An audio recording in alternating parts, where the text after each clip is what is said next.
Welcome to the Year of the Movie podcast, the podcast where we talk about movies from the year of the movie 2023. If you guys remember that year. Remember 2023? So long ago. Feel old yet? That's how we'll feel in 5,000 years. When this podcast ends? Yep. Yeah. Mm-hmm. Someday. Yep. On our final episode where we cover 80 for Brady. Welcome back. It's big raining right now. It is big raining. So if you hear anything, That's the rain. it's the rain. Mm-hmm. What are we talking about today?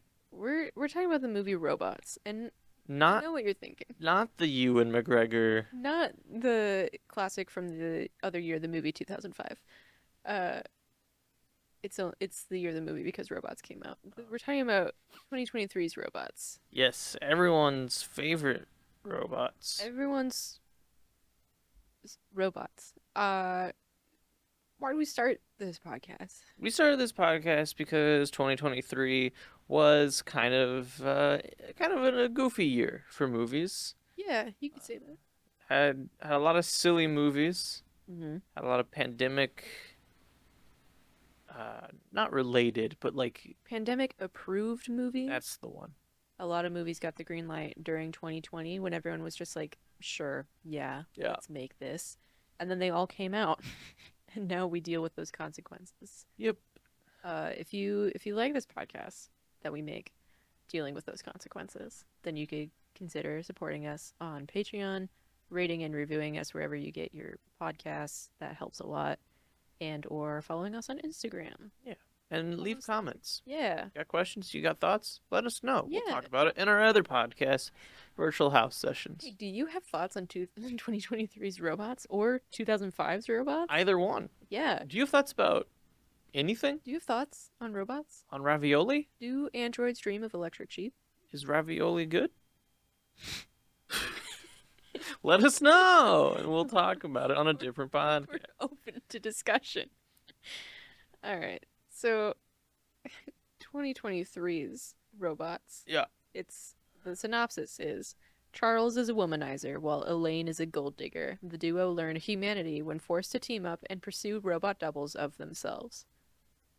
So, Yep. what were your first impressions when you heard about this movie? I mean, so Did you hear about this movie? I did hear about this Okay. movie. I heard about this movie because it's got Jack Whitehall in it. Yeah. And I do like Jack Whitehall. Yeah. So I was definitely interested Mm-hmm. because it's Jack Whitehall, Yeah. but I was interested.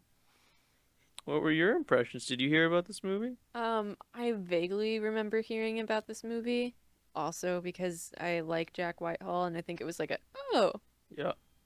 that's cool. Mm-hmm. And then it immediately fell off my radar and then it showed up on streaming and we were keeping an eye out for 2023 movies. So then we saw it and we were like, yeah, that one. Mm-hmm. And I think that is probably how you would have found out about this movie, is if you were actively looking for it. Yeah. Otherwise, Yep. yeah. So, the trailer? The trailer. Why do we talk about the trailer? Sometimes it's different from the movie. We can't show the trailer. It wouldn't be interesting to show the trailer for audio viewers. We just talk about the trailer. Yeah. Yeah. This one, I don't remember watching until a couple hours ago. I don't think I watched the trailer for this movie. Did you? Yes. Cool. I mean, I don't like super remember it, but I remember No, it's a pretty standard trailer. getting Yeah. the vibe of what the movie was about, Yeah. plot-wise. So the trailer, I think it's my turn. So Charles is ice skating. He looks at a woman and smiles. A different woman, Elaine, runs into him and they both fall over. The first woman goes to check on Charles and he pushes her away. There's various shots establishing that robots are an integrated part of society, but it's also illegal to own a replica of yourself. We see Charles with his robot version of himself in the shower, shaving him. The title card establishes that Charles is a womanizer, but his robot is the perfect man. Elaine is a gold digger who also has a robot and uses it to sleep with men. They establish that the robots meet and date each other for them. The robots sleep together and stop following orders. The robots call their doubles, saying that they're running away together. Elaine is mad at Charles for how he uses his robot and throws things at him. The two see that their robot doubles are posting cringy couple photos on social media together, taking over their identities fully. Elaine and Charles decide to kill the robots. A man, Zach, tells Elaine and Charles that the robot won't be obedient anymore. They're being humanized and learning to feel. He says that over a shot of the robot couple dancing, and then they tell a crowd that they're getting married. The human Charles and Elaine agree to stop their own wedding. They cut to the humans kicking a door down to reveal the naked robots inside, and then the humans shoot them with stun guns, which knocks them out. There's a quick cuts of the leads of the movie, and then another shot of the robots getting stunned. Then Charles and Elaine throwing a body off a cliff. They look down and see that the robot Charles inside the bag is fine, and he's swimming back towards them. And the other robot is hopping away, still tied up. They shoot the robot again. They really like the stun guns in this trailer. The title card, Robots, comes up before a clip of an Elaine robot dressed as a schoolgirl trying to seduce Charles, while human Elaine says she's deprogrammed now, she's feral, and the two humans struggle to get the robot off of Charles as he loses his clothes. Also, a title card establishes that this is from the co-writer of Borat. Boris. Bo-rat. Borat. What did I say the first time? You said Bo-rat. Yeah. Hi, I'm Borat. Bo-rat man. Yeah. Yeah, so along with Jack Whitehall, cast includes Shailene Woodley as Elaine, Paul Rust as Zach, Paul Jurewicz as Ashley, Nicholas Rutherford as Ted Jr., David Grant Wright as Ted. It's a pretty small cast. I included a plot breakdown because it's got a lot going on. Mm-hmm. We don't have to go through everything. No, we can. But so the plot of this movie. Spoilers. Spoiler time for Robots 2023.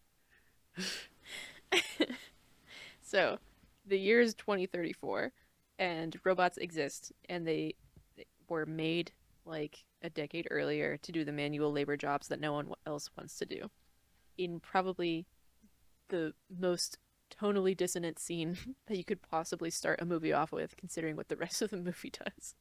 Which is like... They established that they built the robots because they deported all of the illegal aliens. Mm-hmm. And then they realized that they needed someone to do the jobs of the illegal aliens. And so they built robots to do the jobs of the illegal aliens that they deported. And it establishes this with a governor giving a speech while commemorating the wall. The wall. You know, the wall. On the border. Yeah. And then he's like giving a speech in front of a crowd. And it's a very small crowd, which makes sense because this movie had a low budget. It's like maybe 30 people. But yeah, so the way that they frame it, I don't know if it's supposed to be a joke of like, this is a small crowd, or if they just like... didn't have extras. Yeah. Yeah. Yeah. But so robots exist. So Charles goes ice skating. He runs into a woman, Emily, who he starts dating. He goes to work with his dad. He brings flowers for his mom, and he seems to be the pretty perfect guy. And then Charles goes home, and it is revealed he isn't Charles. He's C2, Charles's robot, and the real Charles sucks and uses his robot to do all the things he doesn't want to do, like work and make emotional connections with women. The real Charles sleeps with Emily. He uses C2 to like fast forward the getting to know you stage and just sleeps with women. Mm-hmm. So Charles sleeps with Emily, and then he goes back to the ice rink to run into another woman, and then this time Elaine runs into him. C2 dates Elaine, eventually revealing that Elaine also has a robot, E2, who she uses to sleep with men. So she does the reverse of like, she is the human who gets to know these men because then they buy her stuff, and she's basically a professional sugar baby, or like She Yeah. doesn't advertise herself that way, but she gets gifts and then sells the gifts and then In uses a really dumb way, in a really dumb too. way and then uses the robot version of herself to then sleep with the men so that she doesn't have to do it. Yeah. Yeah. Um Fast forwarding a bit, there's an address mix up and then C2 and E2 end up meeting instead of the humans. And then they fall in love and they decide to run away together. So Charles and Elaine have to team up and track down the robots and destroy them. Charles doesn't want to destroy C2 because then he'd have to do the difficult parts of his life again. Things go wrong. Again, fast forwarding over stuff. C2 and E2 escape and they change their plan from running away together to then destroying, or at least like destabilizing, Charles and Elaine's lives. And then they pretend to be them and ruin their reputations within like their social circles and their jobs and stuff. And then Charles and Elaine think that they've been framed for a mass shooting and go into hiding. Yeah, that's fine. Let's keep going. Skip and come back to that. There's no need to come back. We can just pave through. That's the normal story beat in most movies, actually. It's in Goonies. If you don't understand that reference, we talk about it in the Clone Tyrone Fine, episode. yeah. It's called Attack of the Clones. Go watch that. C2 and E2 then take over Charles and Elaine's identities and decide to have a wedding with their families. I also want to skip and come back to that. So then Charles and Elaine kidnap the robots and try to dump their bodies. That's that whole sequence that was in the trailer. Other things happen, and then they all get arrested by the police and are told that the humans will go to jail and the robots will be destroyed. Because again, it's illegal to have a perfect copy of yourself. So Charles's friend, Ashley, breaks them out of jail. The four of them all head to Mexico together and plan on starting new lives there. But then only the robots are allowed to cross the border. Charles and Elaine decide to take their chances with the cops, and then there's no evidence that they did anything illegal because the robots are over the border at that point. So Charles and Elaine are set free, and they get married at C2 and E2's wedding instead. Hmm. There's a lot going on. I want to point out that the reason the robots fell in love was because they had sex with each other, Yeah. and then it seemed like the electricity somehow from that It like changed their circuits. it overloads their system. Yeah. So like the loose science of this movie is like every day when C2 lives his life, then or like for Charles, then he stands on this little platform at the end of the day and like downloads the stuff and basically like wipes the slate clean so that he's not like building, I don't know. Is they say that and I thought it was going to be like, "Oh, is it because if he lives too many days and he's going to think that he's Charles fully?" They don't come back to that. But Yeah. yeah, basically the robots sleeping together then deprograms them where they're like, and now we're in love. And yeah. Um some of the things that we touched on. So I okay. So the mass shooting thing. Before that, You and to be clear for the audience, it's not a real you're a fan of the mass shooting. yeah, for sure. Um so It really makes sense and fits into the story okay, so here are my two separate issues with the mass shooting with in how the they could have movie. done it better. Yeah. First of all, commit to the bit. Show. Yeah. so so C2 and E2 are like, yeah, we're going to destroy our humans' lives because they tried to stop us from running away together and living happily ever after. Great. I get that. Robots with a revenge streak? Sure. Seen it.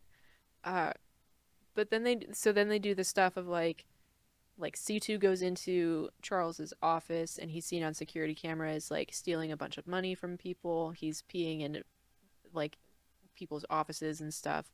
So like not doing good if like you came into work the next day and then a bunch of people saw that. on your camera. They would be like, "Hey, something's not quite right with you." You don't see Elaine's version of that, but you are told that that also happens to her. So like the reputations are destroyed. They're on like shaky ground with the people in their lives, and then they're like, "We're going to get married." And then everyone also in those social circles is like, "Yeah, everything's cool. Let's go to this wedding." Like, I don't get this movie just isn't smart enough to like end of statement. Yeah, it's not a smart It's movie. not a smart movie, but this movie isn't smart enough to like have a character there to be like, "Hey, Chuck, are you doing okay?" Like Yeah. you seem to be having what I might describe as a manic episode. And you found a woman who is also going through a manic episode. No one stops them to do any of that.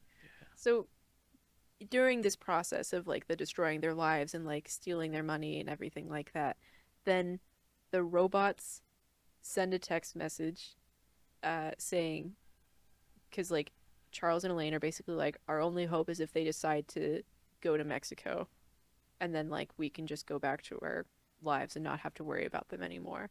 So then E2 sends a text that's like, you'll be happy to know that we're going to Mexico. And Charles and Elaine are like, yay. And then C2 sends a text that says, we would encourage you to do the same. And then they're like, huh? And then they get a video of Charles and Elaine, or like C2 and E2, holding guns, going into a building.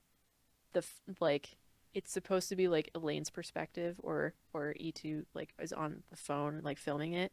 Then the phone drops, so you just see like the ceiling of something, and then you hear the gunfire and people screaming.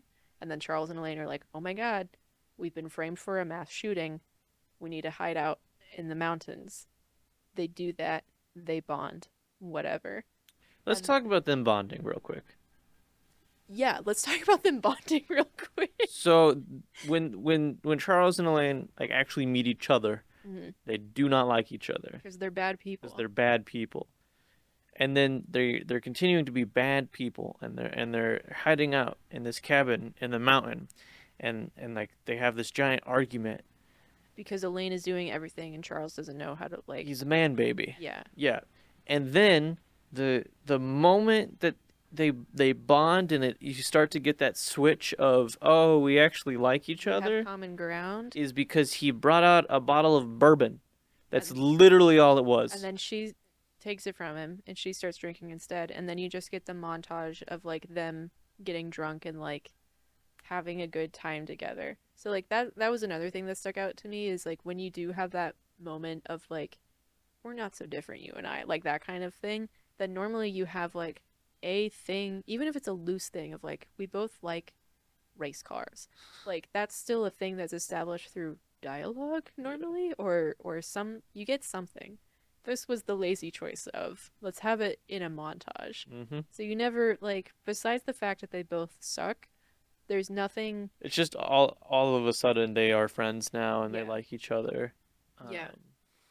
And then they have like a more jokey relationship through the rest of the movie. Yeah, and this movie went like at this point, it's only like a few days at Yeah. most. The timeline is unclear for everything, but they do say like C2 and E2 say like when they're pretending to be Charles and Elaine and like telling their families that they want to get married, they're like, we know it's until a few days ago. No one knew that we were together, but we're together. Yeah. When you know, you know.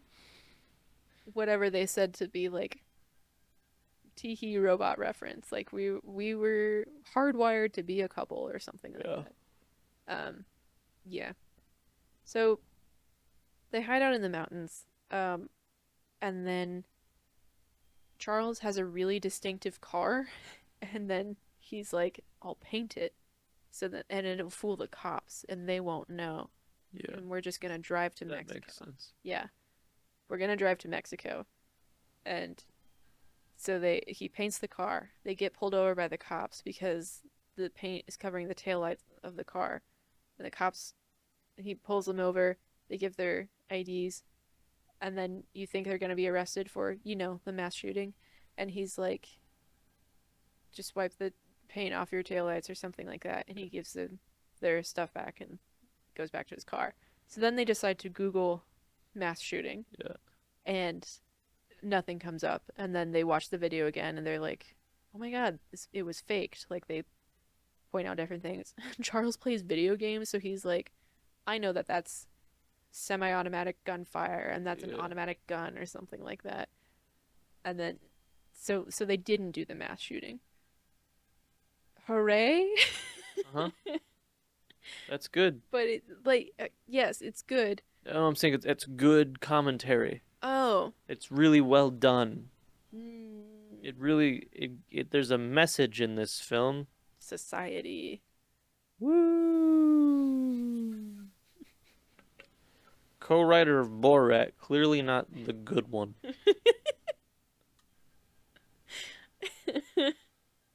It's just, yeah. We were, hey, spoilers for our review later. We didn't like this movie. Don't speak for yourself. When- last night, when we were like talking about this movie after we watched it, then I was like, it got to the point of like, what point would you have turned this movie off if we didn't assign it to ourselves? And I said either the very beginning scene where there's a governor who like there's some sort of like hashtag commentary about the way Yeah. that we live in society. Either it would have been I would have been turning it off within the first 5 minutes, or it would have been like when they got the video of the mass shooting. Because when it's like it just happens and you think that it's real, or like Charles and Elaine think that it's real, it was such a jump in the stuff that they were doing that I was just like, okay, Yeah. I don't care anymore. I would have turned it off at the introduction of the Ashley character because the Ashley character is the stereotypical comedy best friend, like overweight, vulgar best friend character. Yeah. Um, He's also an army veteran. and very conspiracy conservative Yes. Which centric. another thing is that this movie canonically takes place in 2034. Yeah. I thought it was weird that he kept referencing Q. It's like Q is still relevant enough, like Yeah. as a conspiracy. Maybe Q's got legs. I don't know. Well, it But seemed like Q had like gotten bigger. yeah. It Because like he was saying, so like all hail Q, like hail Q or whatever, praise Q, like it. So it seems to me like But no one else was like saying like and also with you or whatever. Like I don't yeah, know if it was just him and he's so deep in this rabbit hole, or if it is like the conservative ideology that like made people go back to Mexico in the first place. yeah, It is like caught on enough. You don't learn anything about like where America is supposed to be yeah. a And decade then from like now. this character, he says that he voted for all of like the laws that got us to this place in They 2032 or whatever. really established that And then he he's is a upset Republican. that he can't get a job because no one's hiring because there are robots that Yeah. do all of the tasks that nobody wants to do. And it's just like, yeah, It's almost a commentary about something, but the plot is focusing on the rom-comness about these two couples, that it doesn't commit to either of them very effectively. no. That I feel like there's so many other interesting ways that you could have made this movie. Like Uh-huh. even in the trailer, By giving it to other people. step one, yeah. Sure. But like even watching the trailer, I was like, oh, they make it like they do what a trailer does, and they make it seem like there's a lot of action or like stuff happening in this movie. I thought it was like if I had just watched the trailer, I thought that it would mostly focus on their relationship, or like they, Yep. I, Yep. yeah, Agreed. yeah, on like them stopping the robots like taking over their lives more, and then getting closer together because of that, and like learning about each other and whatever. Yeah. That's not really a direction that this movie commits to. No. It says it does, but it doesn't. Um, this is where I have the stuff we liked as a bullet point. I don't know if there's much here. There is There were a few jokes or a few line deliveries. a few line deliveries that weren't necessarily laugh out loud, but did make me go, Yeah, Paul Rust. yes. He's what I have in my brain as the thing that I liked Paul Rust. He plays. We haven't really talked about his character. He plays the guy that made the robots. Yes, Like the clone robots. yeah. Um, and apparently Charles told him that he needed a robot version of himself to take care of his sick parents. Yeah. I don't. If you're, they also established that like owning a robot of yourself is illegal. To like, you can't have someone else like live your life and hold down multiple jobs or whatever. Um, but like, so he's making robots for the black market. I don't think he needs a sob story. He was like, Yeah. "What do you mean you're not taking care of your dying parents?" Like, he seemed upset by that. Yeah. Felt like a weird choice.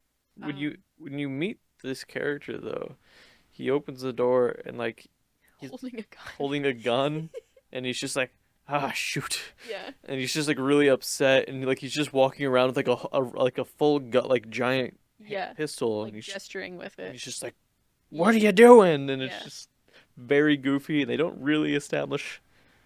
I guess he's just paranoid because he's built illegal robots. Yeah, but then they also don't commit to him being a paranoid person, which is like, Yeah. 'Cause the movie Yeah. is bad, but yeah. And then he used to work with Elaine, and uh, so he had a crush on her. well, he's obsessed with He her. was obsessed with her. Is how the movie doesn't fully. Yeah, the character's Seriously. not good. The character's not Paul good. Rust does a good job. Yeah. There is. Oh yeah. The funny part is when they're telling him Yes. what to do, and he's walking down the hallway, and he's just like, "I'm older than them. I'm old. Why are they telling me what to do? I'm older than them. I should be telling them what to do. He's I'm like- older." He's like got his hands like clenched at his sides, and he's walking away, and he's like, "It doesn't make sense because I'm older. Yeah. They shouldn't be telling me what to do." Like he Yeah. turns into like a whiny baby, Yeah. and that is funny. Again, not a thing that was established for his character. I feel like that was a thing that they did like multiple takes or like just ad-libbed, Yeah. and it was good. Yeah. But yeah, Zach used to work with Elaine and was obsessed with her, and she said that if he built her a robot of herself, then she wouldn't report him or something. Because he like broke into her house and Yeah. LOL. Funny. Yeah, and then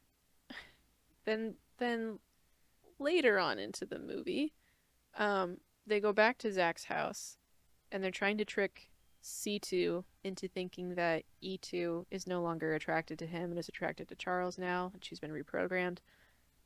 So they go back to Zach's house, and she says, "We need E3," and he's like, "I don't know what you're talking about." So as part of their deal, then he built another version of Elaine for himself, just as a sex robot, Uh-huh. and she doesn't. She doesn't have much processing power. She's just Uh-huh. a hot body. The perfect woman.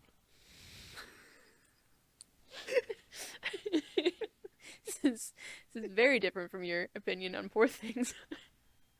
She's got baby brain. It's very different. Very, very different. Yeah. Mm-hmm. It's bad. It's not good. No, it's a bad movie. Yeah. Yeah.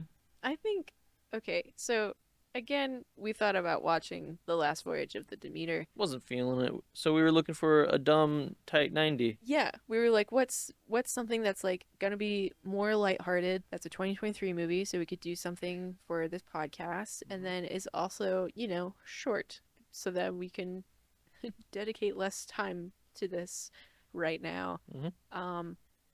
The pacing of this movie was so rough that Mm. it felt so much longer Yeah. than a tight 90. It just drags because there's there's just nothing happening for a really long time. Like all of those action sequences are just like something remotely interesting going on that they put in the trailer. It felt like there were like 20-minute gaps between all of those scenes. And Yeah. then the rest is just like them talking, making weird jokes that don't really land, social commentary, all that cool stuff. Yeah, I don't really know who this movie was made for. Yeah. It, I don't know. It almost has like the energy of like conservative joke of just like, this is funny and obvious, Yeah. but it's not. It's also it doesn't seem like it is a conservative joke. It's just because a lot of it was making fun of conservatives, but it Yeah. was just done like such like A really heavy-handed. heavy-handed in the style that typically comes with the more conservative side of comedy, Yeah, and it was just very weird. it was. Um it didn't really look good. Oh, it was filmed so cheap. Yeah. It like obviously the budget went to the cast. Yeah. Like there were scenes that were just like you found a random office building and Mhm. filmed there All of the scenes. with the nat lighting. Yeah. Like All of the scenes with Zach in it, except for one where they're at a motel room. Like all of that is in just the one room of this house, and and it's just like a mansion they rented. Like it's like that type of yeah, thing of just like, oh, you watch some movies and you could tell that they just rented like a modern mansion that was probably an Airbnb or yeah, something. and they're using that one location to sell as three for the movie or something. Yeah. Yeah, yeah, it was rough. The last shot, because they also say that so robots or like robot replicas are illegal, but robots have full rights in Mexico. Like they are just considered people. So a bunch of robots are fleeing to Mexico. Um, so the last shot is like because like C2 and E2 had been like daydreaming basically about like we're gonna get a little house on the beach together and it's gonna be perfect. And then you see that of like a house on the beach, and then there's like the electricity through the window thing that you saw when they like slept together for the first time. So it's like, oh cool, that's them. And then you it pulls out and you see that all of these houses on this beach side are also doing the electricity thing. So it's just like Mexico is now full of robots, Yeah. and I don't know what that is supposed to be saying about the social commentary thing. Eh, Yeah, and like they it was showing like they were basically not in a mansion, but like in a nice house on like a peninsula or island. I couldn't yeah, like probably peninsula because it was like the ocean was right there, right. and it was just like a beach side like hill with tons of houses, and like they all started flashing, and so it's just like, oh, they're in a nice part. I know that was I was also wondering that. I was like, what do you do now that you could afford this house? Yeah. Um, Another thing that doesn't super matter, but a article that I read about this movie pointed out was like, why are there so like the robots are everywhere. The establishing shot and then like the Charles's montage through work um mostly have the robots in them. So it establishes that there's like these faceless robot bodies that have these really big rubber masks on them to make them seem more friendly, I guess. Yeah. But like they're really obviously replaceable, obviously cheaply made and anonymous. And then there's also these versions that are the high-end perfect replicas. They say that the only difference between the human body and these robots are the eyes, like the eyes are hard. Yeah. And so this article was like, why do these exist? Why are there Yeah. these wild ranges, and the one is illegal and the other one is just like cheap? And it's I guess like it's just supposed to be cheap labor, and cheap labor is replaceable and whatever, but just like for within the lore of this movie, like why don't we see more robots? Like a more diverse range of like this is clearly the high end and this is the low end, and like are there others? If this movie had like more money, then maybe that's the thing that it would have thought to do or been able to Oh, do. like to think about doing world building. Yeah, to think.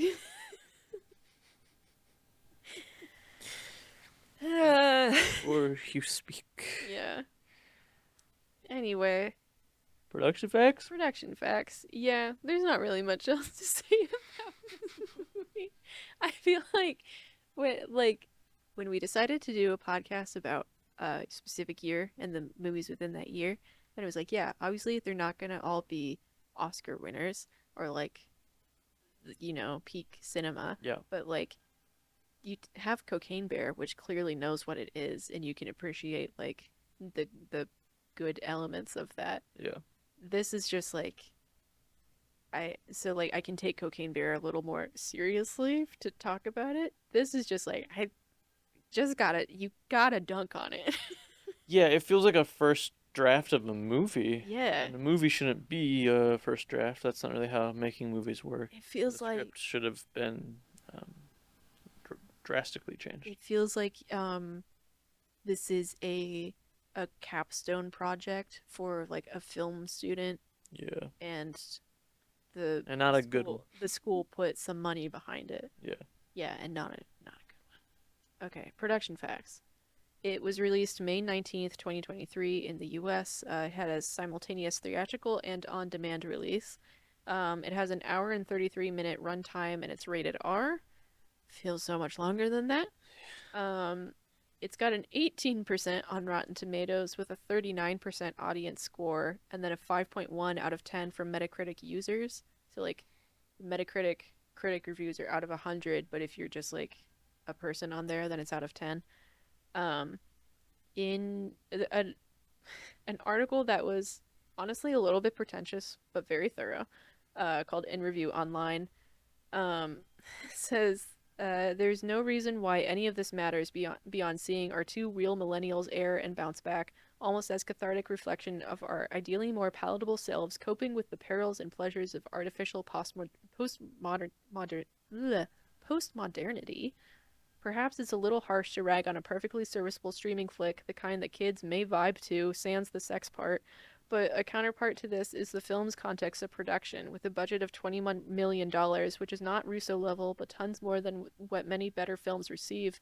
In a distribution from Neon, you'd expect something more compelling to come out of a comedy of errors. Instead, what remains past its 93 minutes are some vague, laugh-out-loud sequences, which exemplify the vapid supremacy of the gag today. All comedy and no errors, cheapened for bot-friendly consumption. Yeah. Yeah. Oh, one other thing that I wanted to talk about Mm-hmm. of this is the type of comedy where it is two terrible people meet each other Oh, and yeah. then bond and then they're like, "Oh, we can be better together." Yeah. But then it ends with them still being terrible people and doing a terrible thing and laughing about it and then roll the Yeah. credits. Yeah. Like, So like so Ted Jr. and Ted is Charles's dad, who he works for, and then Ted Jr. is his half brother. Uh and or yeah, Ted is his stepdad and Ted Jr. is his half brother. Um in like so at the wedding, then Ted Jr., who is also a terrible person, yeah. then he's having an allergic reaction to nuts To and Nutella, which Jack Whitehall's character purposely put in food that he knew Ted Jr. would eat yeah. to cause an allergic reaction. Yeah. Yeah. Yeah.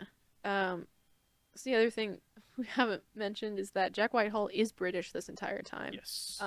And then there's a single line from his mom at the end at the wedding where she is also British. Yeah. Otherwise, they're just like in New Mexico, Mm-hmm. and he's the only British person, and they do not talk about it until Yeah. the hour 32 mark. Yeah. So, Yeah.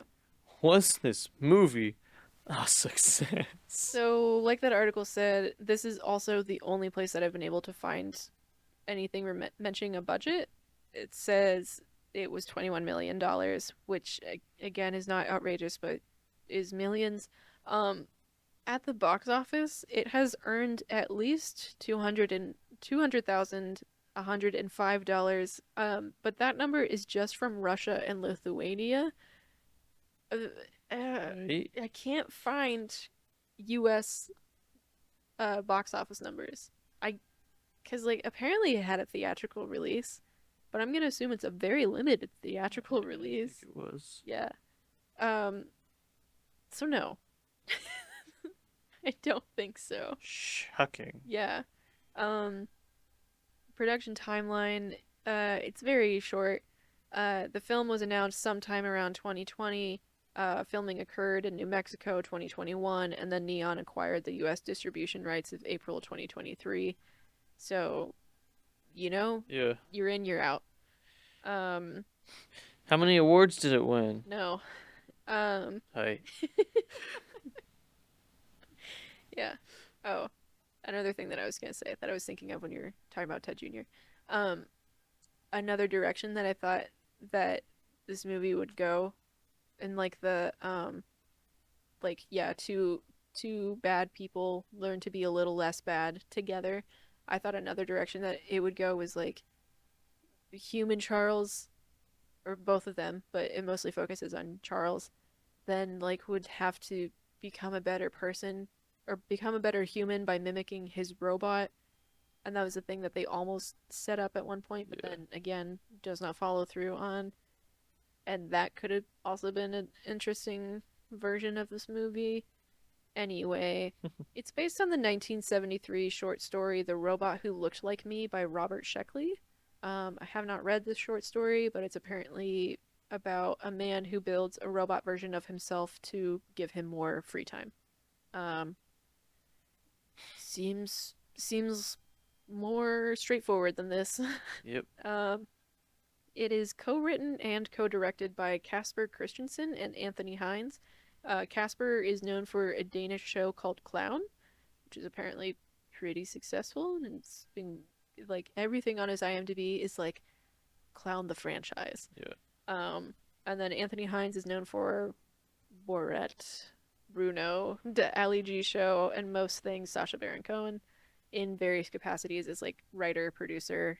It seems like he's a friend of Sacha Baron Cohen's, He's a longtime collaborator. who Sacha Baron Cohen will bounce ideas off of, Hmm. and then he gets a writing credit. That's just what I'm guessing based off of how terrible this script was. It's not good. And then in a 2020 Variety article from when this movie was first announced, um, he said, when this project was first conceived, it seemed relevant at the risk of sounding incredibly self important. Mhm. It now seems almost necessary, Hines said. Set against a backdrop of an America seeded by the current administration, empathy has been devalued and one underclass has been expelled, only to be replaced by another robots. So like, Commentary necessary neither of them are American, now more than ever. so We need comedy. seems like they don't fully understand that we know. I, that We who live in the country, Yeah. we're well aware. that was what it felt like watching it, like in that opening sequence, and then like the times that Ashley would mention Q. Like this feels like someone who knows just enough about American politics, but Yeah. isn't actually American. And the now more than ever. Anyway, Emma Roberts was originally cast as Elaine, and then she was replaced by Shailene Woodley, and I don't know why. Um, Cause she, I'm gonna assume scheduling. I assume she just backed out because it's a bad, Bad. bad movie. Could be both. Yeah, and then Jennifer Ingram. Okay, so I recognized her while we were watching the movie. Jennifer Ingram is an extra who also shows up in the trailer, and she's the coffee shop waitress. She is known for The Love Witch, where she is Barbara, but also she liked my Instagram once in like 2016.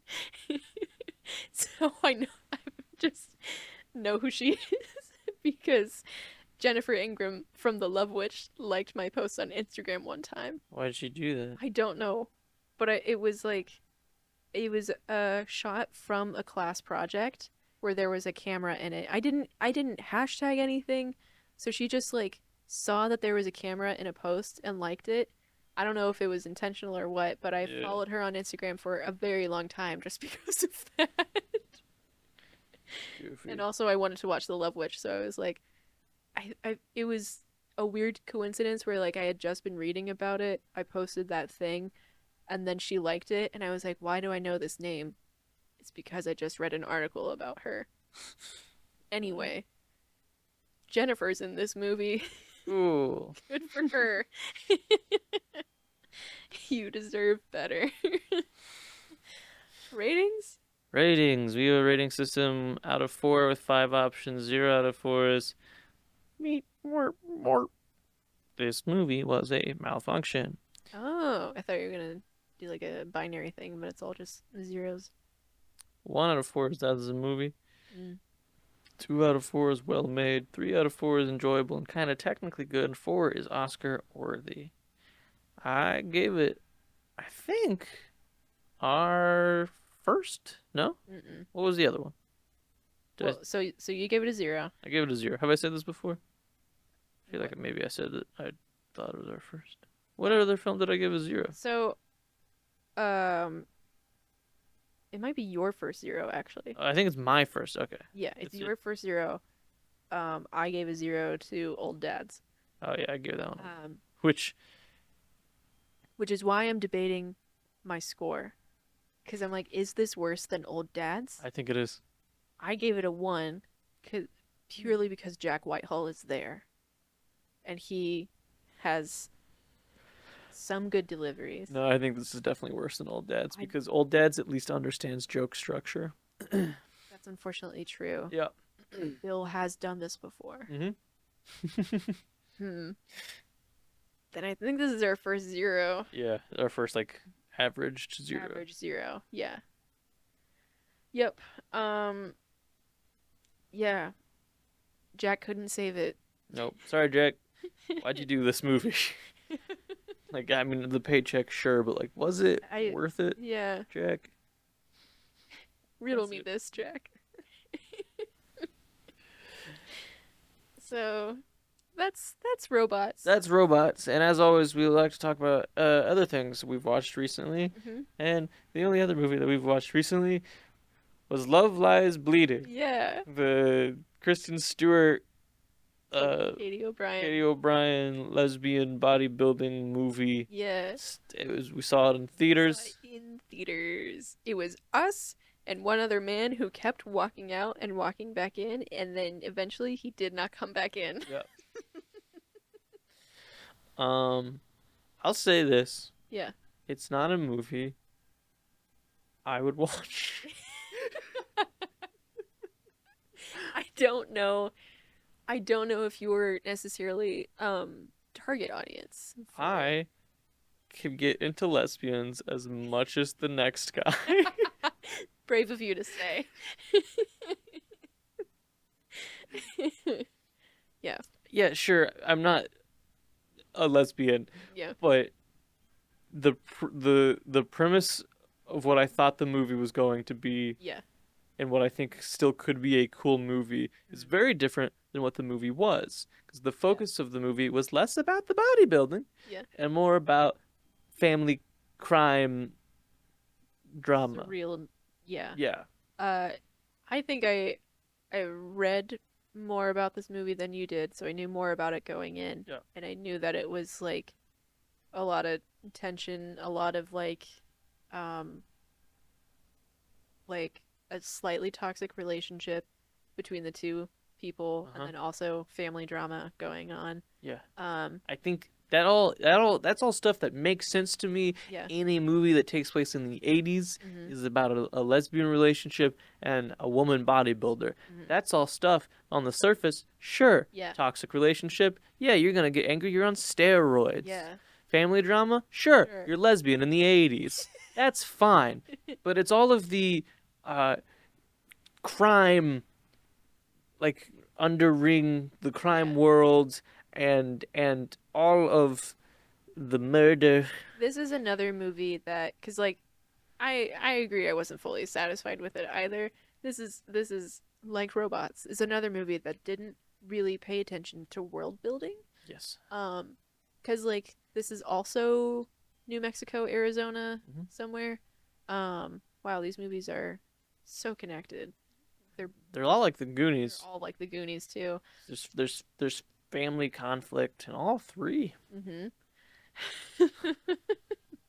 Um, yeah, so like I knew all of that going in, or like the family drama and whatever.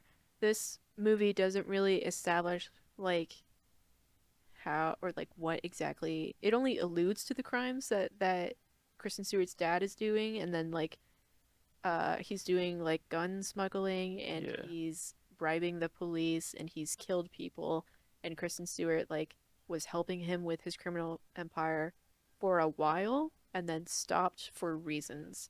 And then it doesn't really fill in a lot of the blanks because then it shifts to a more surreal thing because this is an A24 movie and it went a little too far in that direction Yeah.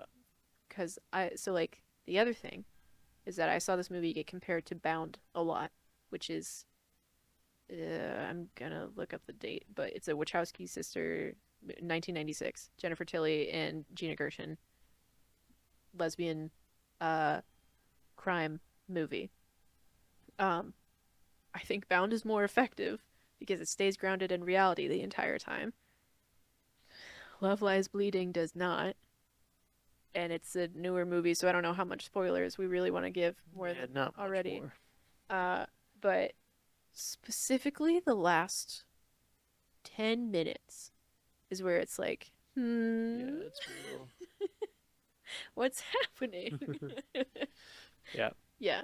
So And it doesn't stick the landing no. for what it could have been. Because I was like, also like, okay, well, maybe it's like a Bonnie and Clyde thing, whatever.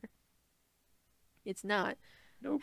And it also does like a ridiculous amount, not a ridiculous amount because it's not like throughout the whole movie, but like the gore that does Oh, come into play is it graphic does not cut away. in a way that I'm getting tired of Yeah. in media. In a way that like forensically almost made sense for a scene, but I was like, I don't know if he should be having that specific injury. Like, Yeah, it didn't make sense to me, yeah, but but it looks sick.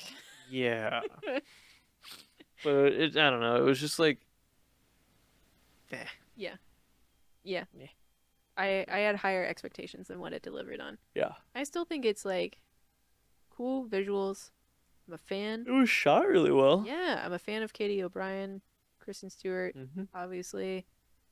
Ed Helms, Ed Ed Harris. Harris, not the other Ed Ed. Helms would have been a very funny casting. Yeah, Dave Franco is also in yeah. it. Ed Harris, his hair that he has in this Real movie goofy. is so goofy. He plays Kristen Stewart's dad. Yeah. Um, yeah, he's into bugs. Yeah. Well, if you liked this podcast, like we said, you can follow us and support us on multiple social media platforms and Patreon, Hmm. and leave comments and questions. But for now, we'll Goodbye. see you next week. We're shutting down because we're robots. Is that anything? Stop the recording. Yeah.